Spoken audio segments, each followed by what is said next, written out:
It really all started because I didn't know how to draw a Pokemon. We didn't know it was going to be a precursor to my entire career. This is what I wanted to do, and nobody wants it. Which means you're lying to me.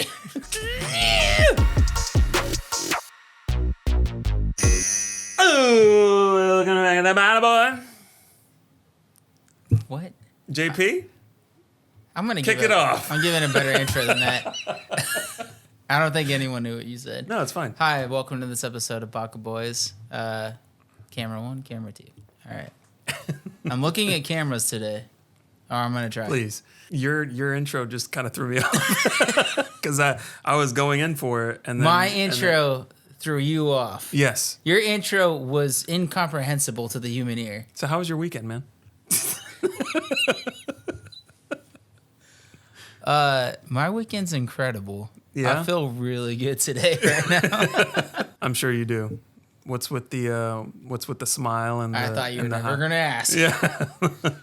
Well, I'm wearing this shirt for a reason. So today I got to announce a print that I've worked on for Blink.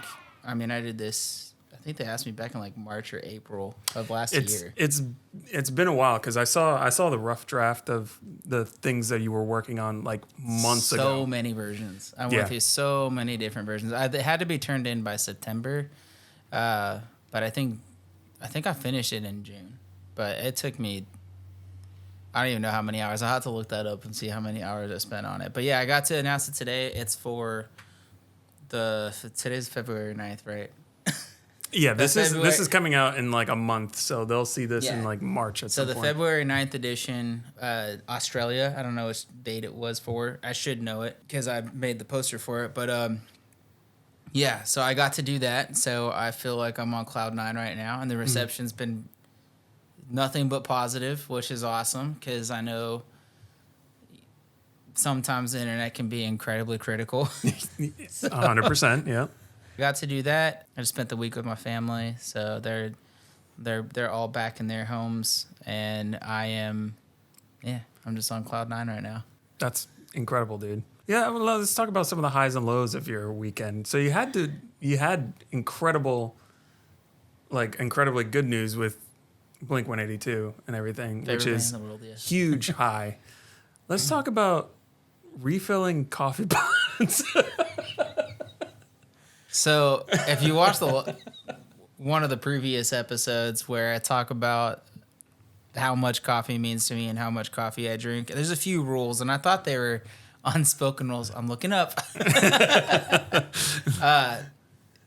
They are unspoken rules where when you finish the last cup of coffee, you need to refill the coffee. Yeah. You need to make another pot of coffee. So waking up in the morning to a pot of coffee is very important. But waking up in the morning and you smell coffee because it was made, and then you go to grab the pot and it's empty, and everybody's fine. They're drinking coffee, and then everyone's asking me a lot of questions, and I'm like, it's way too fucking early. Only my life partner sees me in this way. So so you got a million questions coming at you, and then there's an empty pot of coffee, and I'm like, so that was not fun. So that's what Brian's getting at. I just spent a week with my family, and I love them all. Great family. Great family, but the best family. But it was if I could just have like 2 or 3 hours in the morning to drink coffee, to shit, and then start dealing with people, that's great. It's without all of that being in me that drives me nuts. I apologize. I know you wanted me to see your mom and your sister. They're big fans. Which is they really wanted to see me, and say hi to them. Say hi. They're gonna watch this. Their names are Tana and Dustine. Tana and Dustine. Dustine. Say hi. Hi, Tana and Dustine. That's for you guys. I'm sorry I missed you. I was spending the entire day looking for a tux because one of my buddies' weddings is next Friday, and I was looking for not a tux but like a suit. No one asked you to explain yourself. So this was like unnecessarily like difficult for me to do because I went to like Men's Warehouse, which is like just a few minutes away from here. Or when I say a few minutes, I mean like 15, 20 minutes or whatever. But I went over there, and the first thing that I met with was two people that were going nuts in Men's Warehouse because apparently 3 other employees called out. So it was literally just 2 people, and they were going back and forth and back and forth. And there was an old man that was like, "Hey, can you help me?" And they're like, "I got 4 people like that are in front of you. I'm sorry, sir." And I looked at that and I was like, okay, I am not even going to attempt. I'm just going to look around and see if there's anything that I can maybe get myself or help myself with. And I was like, nope. So I go to another place. It's not a Men's Warehouse. It was some other, store or whatever. And they had, I was trying to get green because I was like, my wife is wearing green to the wedding. So I was trying to get green, and like all the greens that they had were like icky, like booger green. And I'm like, this is not what I want. So I go to this other store, Brooks Brothers, and I was like, I'm looking for like earthy tones. And they're like, so what do you mean by earthy tones? I was like dirt, earthy, and like look at a forest, dirt and grass. If you look at a forest, that's what I'm talking about. And they didn't have anything. So I finally had to go all the way to Winter Park to some bougie suit place. And it was hilarious because the woman, because I know what I look like. And JP and I have had this conversation before, maybe not on the podcast, but maybe some other time when we went to New York. But I know what I look like. And I had like a backwards cap on. I had, a black t-shirt, tattoos are showing, short shorts, and a pair of Vans. And it's a very bougie Winter Park, because Winter Park is like super bougie part of Orlando. And I go in there, and the woman, she kind of looks at me, and she's like, and then she kind of just does whatever. And there was like a border collie, like a really old border collie that just came up to me. And then the owner came up to me, and I was like, "Oh, is this your dog?" And I fucking fell in love with him immediately. And then I was like, yeah, I'm looking for earth tone. And then he's like, Sandra, can you help this gentleman out? And I was like, oh, you don't work? He's like, no, I'm the owner, but I don't do any of that. And I was like, okay.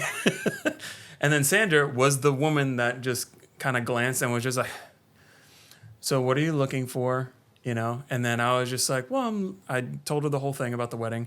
And then she was like, okay, yeah, that's fine. Let's like see what you're looking for, what colors. And she was kind of going through the motions because I'm assuming she thought that I wasn't like serious about this whole thing, and that if I saw like a price tag, it would scare me and then I would leave. But she showed me like, stuff, and she was like, and this is like Italian, but we don't have to wear. And I was like, oh, I actually like this and the fit, and I like the color. And she's like, yeah, it's this price. And I was just like, okay, yeah, let's build the suit off of this. And then her eyes like perked up like, really? You just Pretty Woman to this lady. I truly did.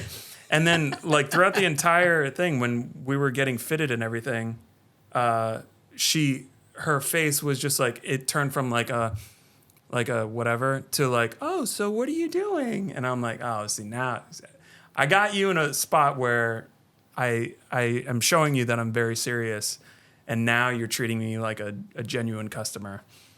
Or a person. Or a decent human being. that's really what it comes down to. I love going to fancy places, looking like us, not dressing any differently, and then being like, oh, we can be here. Yeah. I have the wallet to back it up. But he pulls out a cartoon wallet with Monopoly money. He's like, I won big last night. Yeah. And Monopoly. It's like, I believe you've heard of Park Place. That's a blue. Yeah. You land there, you've paid your month's rent. Yeah. But yeah, and then she turned around and was like super nice towards the end. And she was like, at the end, she did one last thing. She was like, I'm assuming it's credit. I was like, no, you could put it on my debit card. Here's my debit card. I don't know that I've ever heard I can do that. a story about buying a suit that was Not pretentious. Like any story that involves a suit, there's always one person in the story that's pretentious. There's 2 interesting suit stories I've ever heard. It's this one, and when Ryan Gosling was getting Steve Carell to buy a suit in that romantic comedy that I can't remember the name to, and that's it. Those are the only 2 interesting suit stories. Okay. No, So you're comparing me to Ryan Gosling. Steve Carell. I'll take it.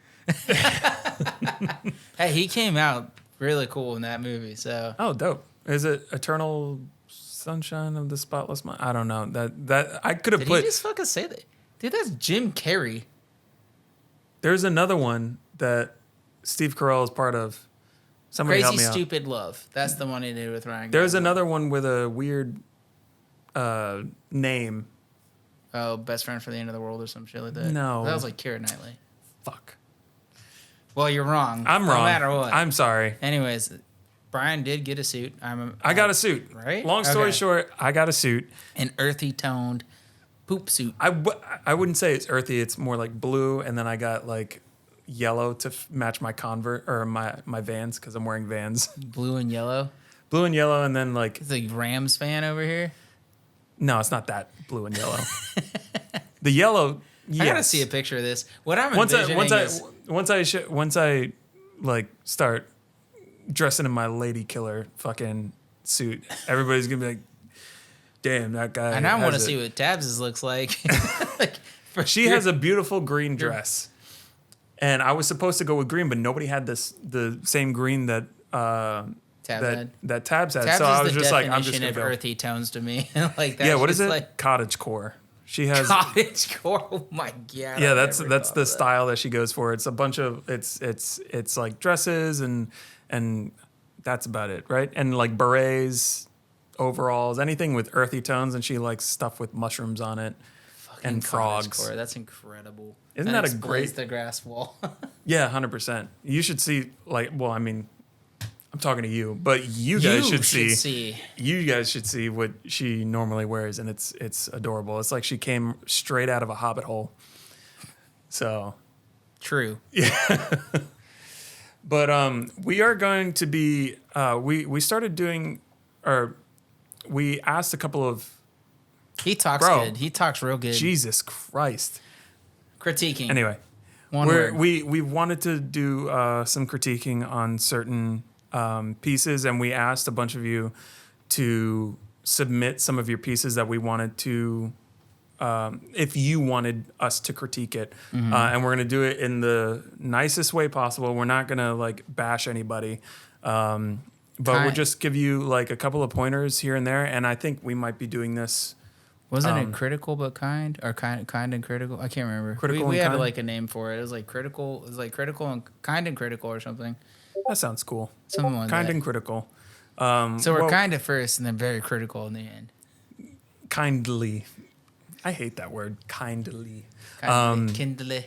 But yeah, we're going to do a couple of those right now. So right now, this came to us from Rastlin. I'm gonna try. Go ahead. Rastlinhaslamart. Rastlinhaslamart.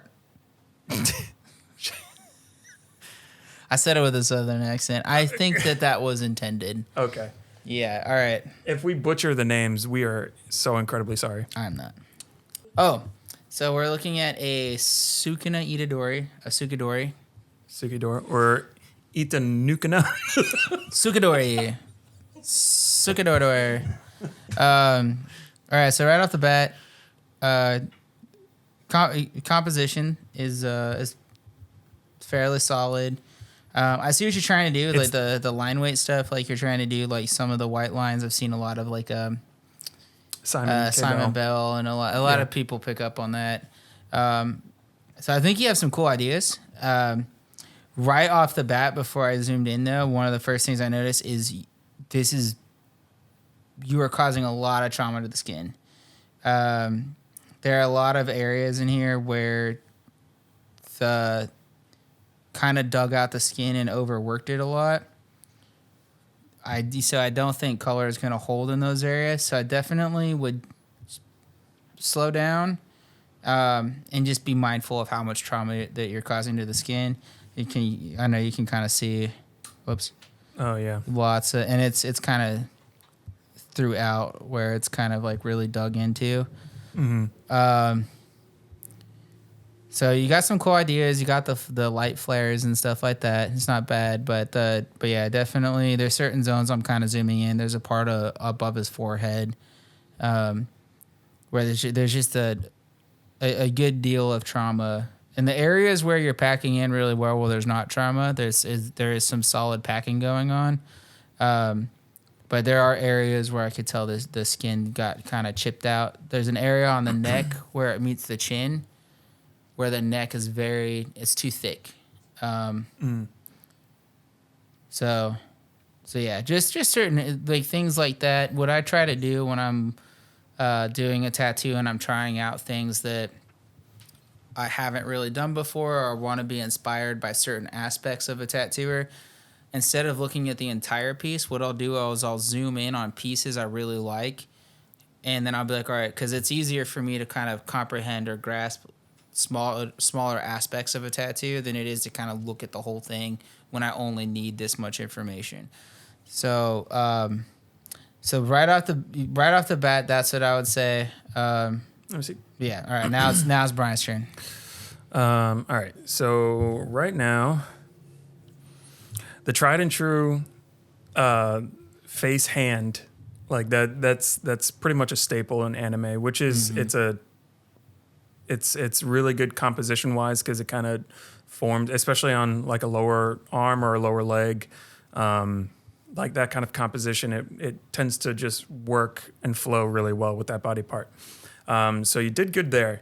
I will say, okay, so a big thing when it comes to color theory, and a thing that I've figured out for myself is that when you're using black, it's really difficult to use black on warmer tones because black acts as a cool tone in tattooing.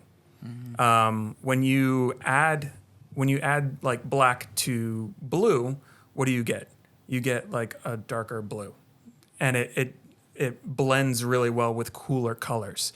When you add black to warmer tones, like say orange or yellow, it completely turns it into a completely different color. It greens it out. It greens it out, Yeah. but it cools it down. If you add black to yellow, it cools it into a green. So in this case, it's like you have to be mindful of where you put your blacks. And I see you put a lot of blacks in skin tones, and it doesn't blend as well as what you would think. So instead of using black undertones in all of your darker areas, especially with skin tones, you want to go for like a really dark brown, a really dark purple. JP loves purple in all of his undertones. And I think purple would have been a much better choice for all of your undertones in this piece, because when this heals out, black is such a strong color, especially when paired with skin tones, that it'll end up overpowering, and it'll, instead of giving it a shadow, it'll look like an indent in the piece, and it doesn't blend well.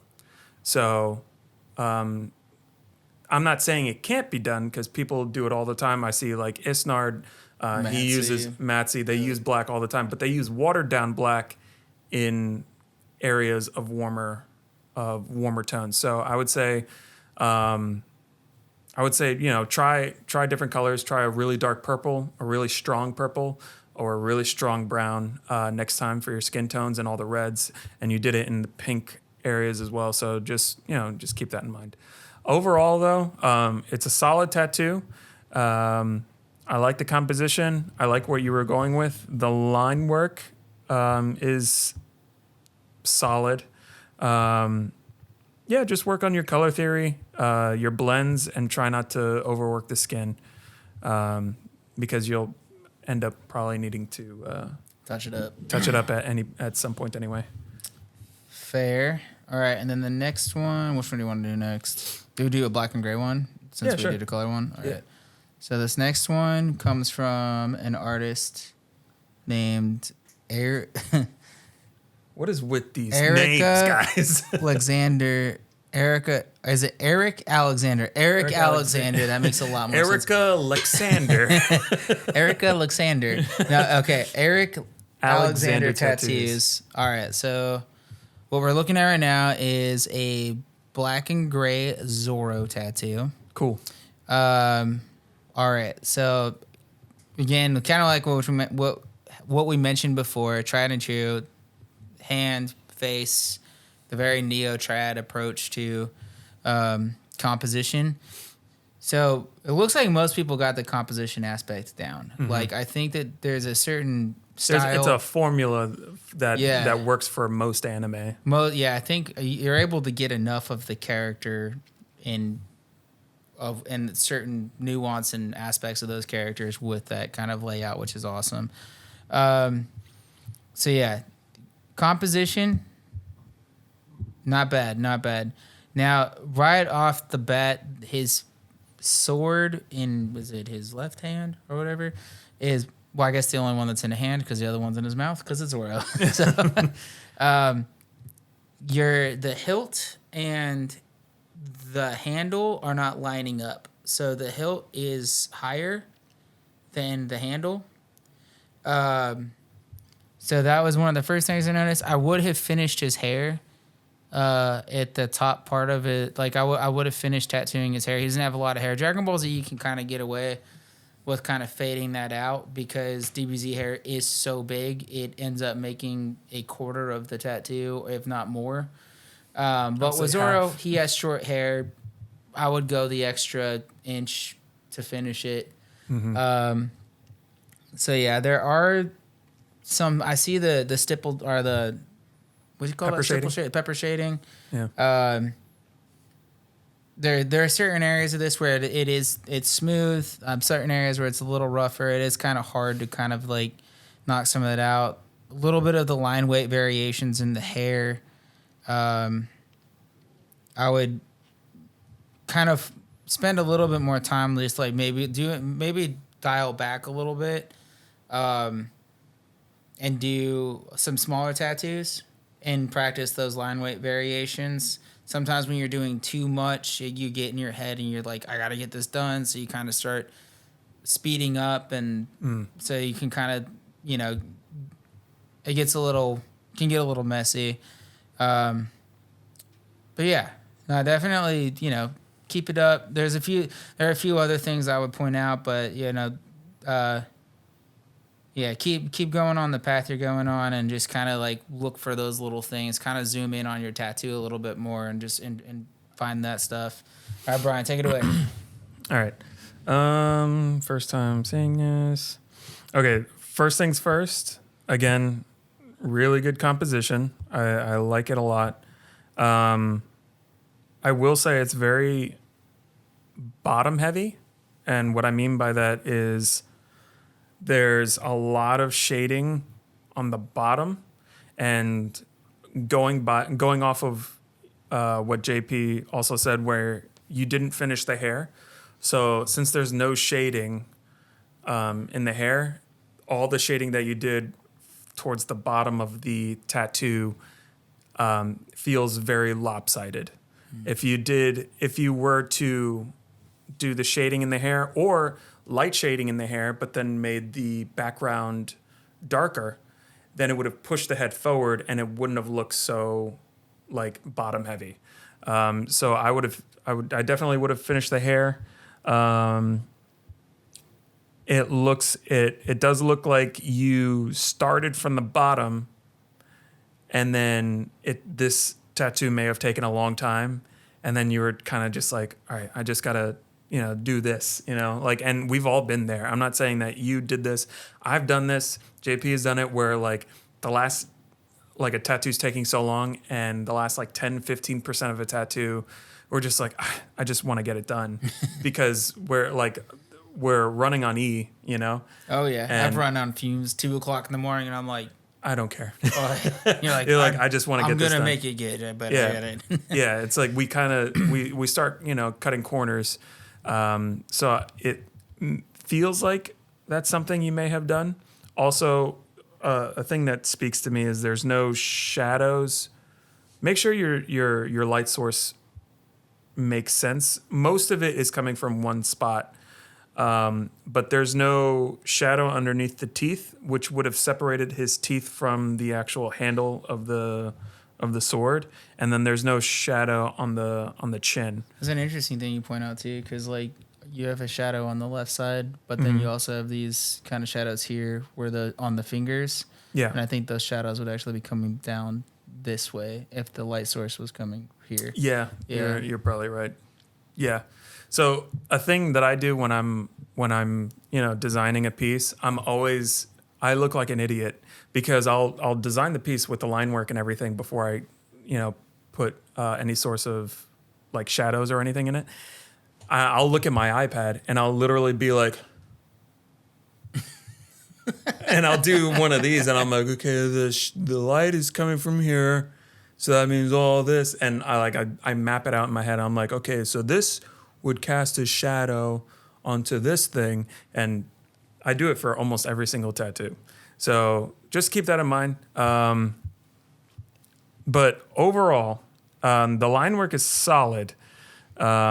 There's stuff you could clean up, but the line work overall is solid, and the composition again is fine.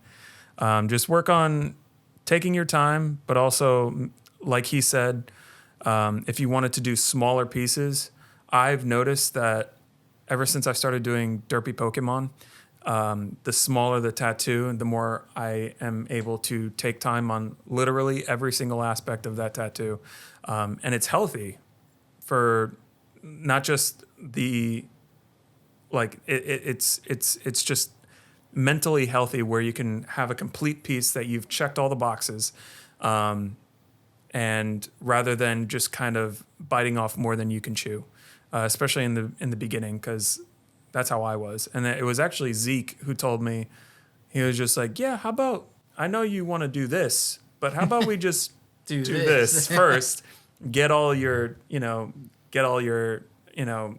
in order, and then you slowly start to build it up. And you're like, oh, okay, I can do this, but make it on a grander scale. Yeah, no, I like that. Yeah, so there you go. Not bad. There you go. But yeah, if you guys want to tell us or give us any more pieces that you want us to critique, we're going to do it in the nicest way possible, give you some pointers. And also, if you want to do it anonymously, you're more than welcome to do that as well. If you want to just send in a piece and then just wait for an episode and be like, okay, that was my piece, I'm going to try to, do that. We're more than welcome. You are more than welcome to tell us like, hey, I want you to critique this, but don't mention my name. We're willing to do that as well. And where should they go to submit?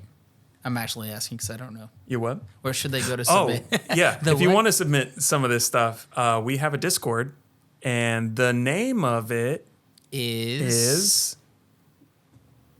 The name of it is linked down below. Oh!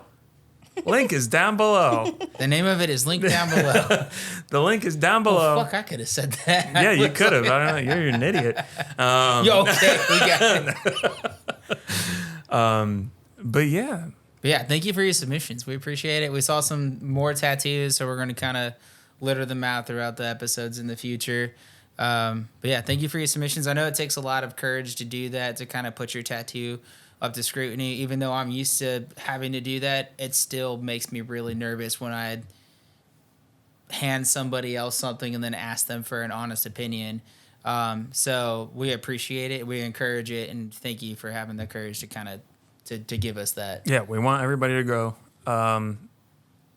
Competition breeds innovation. So if everybody else around us is, getting better, that puts a fire under our ass, and we're like, okay, we need to do that because we don't want to be left behind. And Brian doesn't need a fire under his ass because he'll fart on it and blow everyone up. Yes, I will fart. I know. I think I need to fart right now. All right, so I know something we we're talking about, something we wanted to kind of talk about here is like how to kind of push your career in a direction that you want it to go in. And then just kind of figuring that out, like where it's like you've got to a point in your career where you're good enough at what you do. You've got a good enough following, and then you're like, all right, what's next? Like, how do I sort of shape it into a direction I want to go into with it? So I'll let you start this one because his derpy Pokemon are fucking crushing it, and they're incredible. So I started doing. Okay, let me really backtrack because it all started with with a really shitty Charmander that my wife Can drew. I tell you what I thought you were gonna say? What? I started doing Drugs? Is that what you were gonna I say? thought you were gonna be like, it really all started because I didn't know how to draw a Pokemon. So I put a derpy face on it and was like, It works. No, it all started with a really shitty Charmander that my wife drew on a piece of paper. And this is when we were first started dating. And I was like, that is so stupid. It looked really do you fucking... still have this? No, because we didn't know it was going to be a precursor to my entire career. So... Like, Can you we never ended up. redraw it? Can you She did reprint it? Okay, from so it? so she tried to replicate it because we have a smart fridge. Humble brag. We have a smart. Well, we had a smart fridge. I gave it to my mom, but we gave it to her. Brag. Humble brag. And you could draw on the screen on the thing. So every now and again, it would just pop up on my fridge. We get it. Your refrigerator is an iPad. Yeah, it was strange. But yeah, she replicated it once, but we never had it. Anyway, it was really fucking stupid, and it was so stupid that it made me smile. And I was just like, this is hysterical. I love how dumb and shitty it looks. And I wanted to do something more with that. And at the time, I didn't have an iPad, but I was mooching off of my wife. She wasn't my wife at the time. We just started dating, but I was mooching off of her iPad, and then I essentially took her iPad. I took her iPad home, and I was drawing really derpy Pokemon, and they were really bad. But at the time, they made me happy. Cut to me getting an apprenticeship, and I still kind of wanted to do more derpy Pokemon. I was being led into other things because my mentor was just like, well, you got to learn all this shit before you could do this. So like, let's focus on the lessons and blah, blah, blah. So the derpy Pokemon took a backseat. And then I started doing more anime stuff. And then I tried to push my derpy Pokemon again, and I had no takers. And I was like, like I was so pissed. I was like, this is what I wanted to do and nobody wants it. So it was like super frustrating. And then cut to us like towards like the end of last year or the beginning of this year. It was very recent. It was very recent that it popped off. It was that Dragonite, I think. That Dragonite. Well, my first one was the Abra that where I was just like, finally, yes, I will do whatever. It was actually... he wanted the Abra next to this huge Gundam that I did literally the day before. And I was like, you sure you want this? I remember that. I was like, you just want this derpy Abra next to fucking, what was it? The black Gundam. Oh, you did Death Scythe. Oh, Death Scythe. I remember this. Okay. Yes. So it just started popping off. And then when I did that Dragonite, it took me minutes to design it. I was just like, I was like just on my iPad, and I'm like, this is so dumb because I like how stupid it looks. And then when I tattooed it, I was like, I looked at it, I was like, this is what I've been waiting for this entire time. And then it blew up. Everybody loves the Dragonite. And then I did a Sableye. I have a bunch more. I did a Gloom, an Oddish. I'm doing more on Monday. I'm doing a Coughing. I'm doing a Psyduck. I'm doing a Cubone. And I was just like, oh, this is legitimately my bread and butter. What I'm trying to say is, be mindful of where you are in your career, and it's not going to take off immediately. Sometimes it will, but it most often Plushie take off pretty Plushie fucking is fast, an anomaly. Plushie, I'm not talking about Plushie. I know. You're like, fuck him. He got to live the dream way too fast. I was like, I only started tattooing like a couple months ago, and I literally named, like, my name is Plushie, so I only do plushies. And now he's doing these cardboard cutouts, and I was just like, I'm kind of jealous. I was like, why is it so easy for you? Because he's an incredible artist, and I was just like, fine, I'm happy for you. Brian, you've come over you're reached a new milestone today. I'm proud of you. Yeah. So anyway, it's not gonna happen like overnight unless your name is Plushie. But like, if you keep just like inching your way towards it, like, you're still making progress. And I like the derpy Pokemon. I still want to do everything else. But like the derpy Pokemon, it holds a special place in my heart because like it just genuinely makes me happy. Like when I'm drawing these stupid creations, I'm laughing. I'm like, this is really dumb. Like I'm making them drool, or like eyes pointed this way, and I'm like, this is so and like the fact that people are just like, that's perfect. And my I'm old like, mentor would love this shit. Thank you. My old mentor loves that kind of stuff. And it's just really it's dumb, but I just it just genuinely makes me happy. And it's not gonna happen overnight, but it will happen eventually, and you get what you promote. So if you're constantly promoting the stuff that you want to do, then you'll eventually have a crowd. Like you'll get people that want that from you. But if you don't promote it, because I get a lot of DMs all the time of people that are like, well, I want to get into anime, but I'm not getting a lot of clients that want that. And it's because, and then I look at their page and it's just nothing but like skulls and, black and gray work. And I'm like, well, it's because you're posting this stuff. Do a few,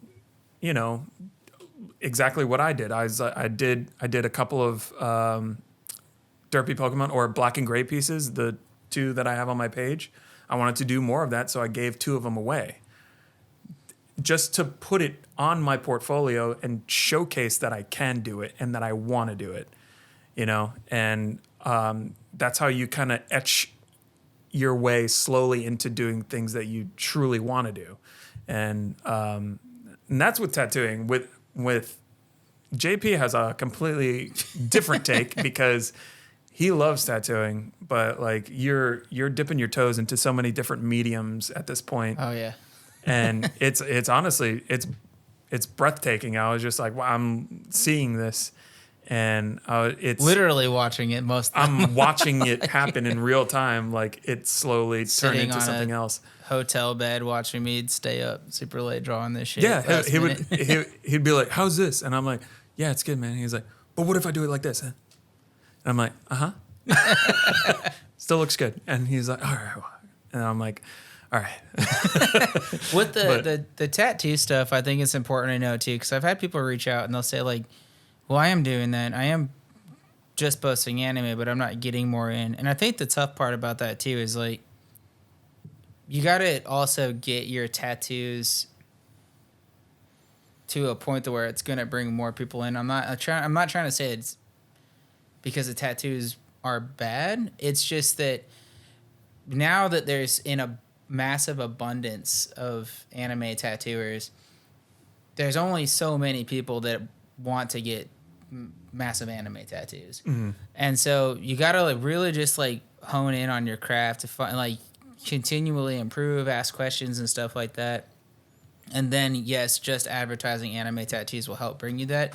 But you also do have to, again, I'm not trying to sound like, you got to kind of get good too. Like, so you got to like focus on improving your craft, advertising that craft, and then putting that out there. Mm-hmm. And then if you feel like you're lacking somewhere, like, oh, my pictures don't turn out, ask questions. How do you get better pictures? Mm-hmm. If you're like, okay, my tattoos, I feel like they look cool, but they don't look like your tattoos or this other tattooer that I like. Why not? Go to conventions, ask questions. Like imposter syndrome is very real. I mean, we and feel a lot it of all people, the time. So yeah. So it's I completely understand where you're coming from because I was in that position as well, and it's really difficult to be like, well, I'm trying to replicate what they do, and it's not coming out right, and I'm also not getting the clientele that I want. I was like, you gotta, like we said earlier, it was like start small because people want to just hit the ground running, and that's just not how it happens unless you're Plushy. He's the anomaly. Yeah, he's the anomaly. The Plushomaly. And you're just not going to hit the ground running. You need to build up your repertoire before you can kind of get the crowd that you want. Yeah. But the good thing is, go out and meet people. I meet a lot of tattooers, and I try to be as helpful as I can with every one of them. As long as I'm not super busy. The last con we were at, which we'll talk about at some point, which it was great. It was a great con, but like I tried to be as helpful as I could, but I also worked the whole time. Yeah. So which I rarely do. So normally I get more FaceTime with people, but this was a tough one because I was really trying to crush it. But the other way, like so, kind of what we're trying to get at is like once you get to a certain point in the tattoo industry, you can sort of focus on other things or try and like push your career in a direction you wanted to go in, like you did with Derby Pokemon. Since we talk about Plushie a lot, how Plushie just cardboard cutout fucking Pokemon, dude. As soon as he started genius, dude. As soon as he started doing that, I was just like, really? It's just that easy for you? You little He's just like, fuck. All right, I've done every Pokemon as a plushie. Cardboard cutouts. I'm so excited to see what comes out of his brain next. I'm going to do a cardboard cutout. And he's gonna do like planter Pokemon or something next. 100%. Or he'll make them like crocheted or whatever. And I'm like, you fuck. You fuck. He'll do it. He'll pull it off. Yeah, I'm sure he will. You know how people like did the stickers? Oh, and then they put like the little shadow underneath to make it look like it's a legitimate sticker. I still love those tattoos. I love those. He's gonna do something, or like the patchwork tattoos. He's gonna do something else, and I'm gonna be like, you're gonna start like another trend, cutouts, dude. This fucking genius. Yeah. Well, I was gonna say too, another way that I've like kind of like shaped my path in tattooing is I do a lot of stuff outside of it. I love tattooing. I love it to pieces, but I just love being creative, no matter what that means. So getting to do work for bands was something I've been inspired to do probably since before even I got inspired to do tattooing. Like I knew I wanted to do tattooing, but working with bands is something that I've always wanted to do since I was a kid. And when I got out of doing music, I really wanted to do something, still be a part of the music world, to be a part of the culture. And so I kind of was like, all right, I would just look at poster prints from like Blink and from like movies from like Hero Complex Gallery or Mondo, and I would practice draw that shit constantly. So whenever the time came, I would be like, oh cool, I know how to do this. I've been practicing this shit for fucking years. So fortunately I've been able to kind of push my career into having my hands in that as well. So you can do it, but you just got to practice and put that shit out there constantly. Like what I did with my own merch was sort of like my calling card to bands that, hey, I can make merch. And, hey, this is what my designs look like on merch. And it works as like music or skateboarding or whatever. So kind of like with the tattooing thing, what you put out, you bring back in. If you're doing a lot of cool shit, but nobody knows you're doing it, you're not really going to attract those entities that, could use that stuff. So put it out there. Don't be afraid. Make some stickers, keychains, T-shirts, all that stuff. But what it does is it shows these folks that you know how to do that, even if you're just doing it for yourself for years, like I did. I mean, I don't care if it sells or not. I'll fucking make it. Like if I can see it, I'll make it happen. So yeah. Once you get to a certain part in your career, you can really enjoy it by kind of just pushing it in direction. I know tattooers that are in bands. You know, I know some that do painting outside of that. They do giant murals. Brian does derpy Pokemon. So that's all I do. That and play video games. Don't at me. Yeah. That's my version of a happy life. I'm like I do anime and Pokemon tattoos, and I go home and Brian succeeded. I'm done. I'm good. He's I did it. I get to go home to a wife, a dog, a cat, and a glass of wine. I sit down, relax, and play video games, and I'm like, I'm good. And that's me. He draws derpy Pokemon. Yeah, dude. And I get to laugh while doing it. Do you know how awesome it is? I'm like, and then somebody is like, that's what they're getting. Yeah. I'm like, you love this just as much as I do. I'm going to make real monies. And I enjoyed every part of this process. Like the entire process from beginning to end. I'm like, this is dumb. This is really dumb. And I love every second of it. There is a really satisfying feeling when you smile at something that you're making and there's like that moment of like truly appreciating what you're doing. Yeah. That's fucking rad. Like I love getting to, you watched me laugh when I was doing the Dance Gavin Dance poster. 100% when you were doing the fruit or whatever. Because I told the story. Yeah, I wasn't even high when I did this. No. I was like, oh, this guy's going to be mad. He's going to give him a knuckle sandwich. It legitimately looked like, you know, what a kid does when they're playing with like action figures or dolls or whatever, and they're like making up stories. That's what I saw with you. You're like, and then this one, he's pissed off at this other fruit. And I'm like, because he hit him with his popcorn. Yeah. And then he won on the jackpot. He lost. And he got, and if you look closely at the Dance Gavin Dance poster, there's like little Easter eggs that he put in there. There's like I think it's an eggplant, the purple one. Mm-hmm. He lost, so he's got poop. And then the banana won, so he's excited. But yeah, I try to do shit that I think is funny, and it warms my heart when people notice that. Because I do this for the fans as well. Like I do this for bands, but I'm a fan of all the music of all the bands I've gotten to work with. You know, especially Blink and Dance.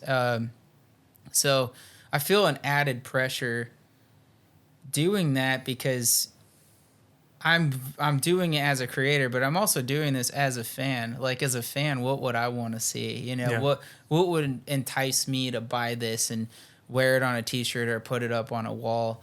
So I try to like view it through the fan filter as well. So as horrifying as it is to check the comments or like go to the fan groups, I don't tell anybody who I am. I think there's one time where I mentioned it.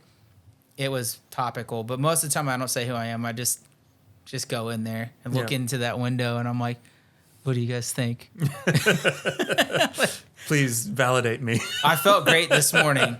I'm sure you did. This did. Blink print, I've been sitting on this for fucking ever, and so my brain, I went through all of the phases of like, I love it, I hate it, I'm confused, I want to redo it. It's actually cool, and then I was when you look at your pieces a little too long.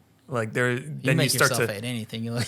Yeah, you start to nitpick, and you're like, this. Like there was a piece that I did recently, and I like zoomed in, and I'm like, dude, I know this one tiny area that nobody else is gonna recognize or even like think to look at. I'm like, this one fucking thing, bruh.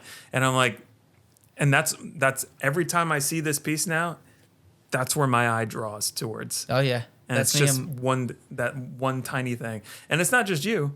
It's everyone. It's everybody. I guarantee you almost every single artist is everybody to the untrained eye will be like, this is an amazing tattoo. And I'm like, yeah, but this one, if you really zoom in, this one tiny line doesn't connect properly. And what's wild is when other people compliment a piece I've done that I noticed that, I think I'm like, you're lying to me because if you noticed what I noticed, if you had half a brain cell, you would notice that. And then you'd think what I think, which means you're lying to me.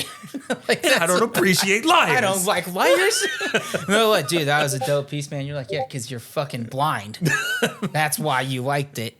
And then I'll blind bitch. And it'll be you. Yeah. Most of the time I'm like, dude, I love this. And you're just like, I thought we were friends. And I'm like, I just I'll be like, complimented cool. you. I'm gonna go home and hate myself for a month. Look, there's a Dobby tattoo I did recently. No, actually, take it back. I posted it recently. But you did months ago. Months ago. Yeah. Months ago, I did this tattoo, and there's one thing about it that was driving me fucking crazy. Mm-hmm. And then I was like, months and months later, I looked, I was like, that's not that big of a deal. It looks really, really cool. Why was I so hung up on that? Because you're looking at it with fresh eyes. Yeah. That's exactly and it. sometimes that's what I have to do is I'm like, so if your tattoo didn't get Anyway, posted, yeah. it's not because I hated it, but it is a little bit because I hated it. There's many reasons why It wasn't you, it's me. Yeah, it's not you, it's me. And Brian, it's Brian. Yeah. Even whatever. for me, it's Brian. Anyway, I think that's a good amount for this episode. You know what's We crazy? hate the tattoos we do on you. And Not true. No, I'm just kidding. But yeah, dude, thank you guys for tuning in. This was a fun one because I finally got to post that Blink thing this morning. So I've been You've been on cloud nine really since. fucking stoked. That's awesome. Yes. But yeah, thank you for tuning in. We are the Baka Boys. My name is BeeRye Tattoos on Instagram. I'm JP Tron Walker. JP Tron Walker on Instagram. And again, if you want to post any, if you want us to critique anything, link is down below. And that's pretty much it. Oh, subscribe, I guess. We got to say shit like that. Yeah, subscribe. If you're not subscribed and you're just watching our videos, That's weird. That's a weird thing. That's like peering into somebody's windows. I appreciate you, but do better. Yeah. Hit that subscribe button. Thank you. All right. All right, bye. Bye.